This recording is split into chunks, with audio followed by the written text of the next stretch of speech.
Kryeministri Edi Rama ka dalë me një reagim lidhur me vendimin e gjykatës së Tiranës për rrëzimin e padisë së tij ndaj Lulzim Bashës. Në një postim në rrjetin social X, Rama shkruan se për këtë vendim gjykatës i është dashur 7 vite, teksa shtoi se kur mendon se këtë vendim e ka marrë një gjykatëse që i përket Unionit që kërkon rritje page 700 euro nga gjykata kushtetuese, qarja bëhet vajtim. Gjykata e shkallës së parë Tiranë ka hedhur poshtë padinë time për shpifje ndaj Lulit në vitin 2018, për të cilën gjykatëses i janë dashur 7 vite që të dalë në konkluzionin se unë si paditës nuk kam pasur ndonjë dëm, pasi dhe aktualisht mbaj detyrën e kryeministrit dhe deklarata, pra shpifja e Lulit nuk ka ndikuar në perceptimin ndaj meje në publik. Pra sipas gjykatëses, Luli nuk ka shpifur përderisa shpifja e tij nuk më ka larguar mua dot nga detyra. Tani që ky arsyetim nuk ka dalë nga ndonjë libër humoristik, por nga një gjykatë dhe që arsyetuesi nuk është autori ushtarit të mirë zhvejk, po një gjykatëse që paguhet më shumë se sa një mësuese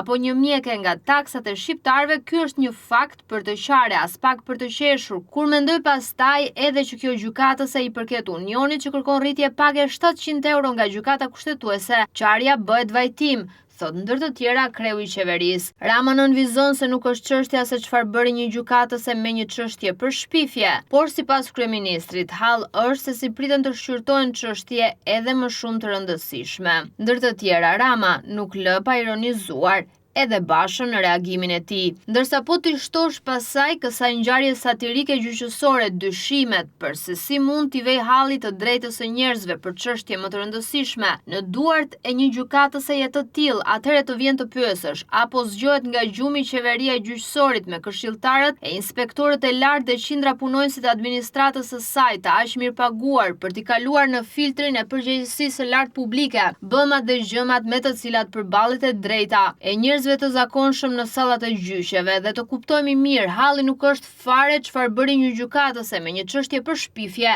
aq më tepër kur shpifësi në fjalë se marrin më seriozisht as këpucët palidhëse që vesh. Këtu halli është si do u vej halli çështjeve shumë më të rëndësishme të njerëzve që varen nga mendja e gjykatëses në fjalë, apo të tjerëve si ajo, të cilët e kanë nivelin logjik nën kapacitetin e një 12 vjeçari, përfundon reagimin e tij kreu i qeverisë.